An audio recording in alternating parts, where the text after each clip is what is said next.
Une buse de Harris sur une piste de décollage, cela peut surprendre. Son rôle est pourtant primordial.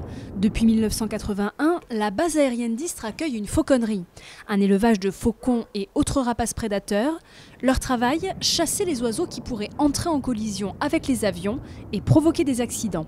Et on cible l'activité aérienne à risque où on va faire des patrouilles préventives avant chaque décollage et atterrissage des gros porteurs qui utilisent beaucoup de longueur de piste pour le décollage, pour l'atterrissage. Plus on va avoir un appareil gros avec des entrées d'air plus ou moins importantes, un C-135 il y a 4 entrées d'air, plus on va multiplier le facteur de risque. Et pour diminuer le péril aviaire, la fauconnerie compte une trentaine d'oiseaux de proie pour 5 fauconniers civils et 3 aides volontaires de l'armée de l'air. Dans ce métier, on ne partage pas. À chaque fauconnier, son équipage. Âgé de 2 mois, l'oiseau commence son dressage ou affêtage. Il faut attendre entre 5 et 6 mois pour un premier lâcher et environ 1 an pour obtenir un chasseur performant et tisser un vrai lien avec son dresseur.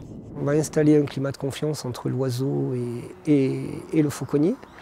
C'est-à-dire commencer à se faire accepter par l'oiseau, déjà en étant tout près. Puis après, on va le solliciter par des petits exercices qui sont anodins au départ, et on récompense. On arrive à avancer, à avoir un oiseau qui a un comportement sauvage, qui vole en totale liberté, qui revient à l'appel de son fauconnier, qui est contrôlable surtout. Avant la création de la fauconnerie, on compte 8 à 10 collisions significatives par an, c'est-à-dire avec casse de moteur ou impliquant une interruption de mission. Aujourd'hui, les accidents ont diminué de 80%, on en compte 1 à 2 par an.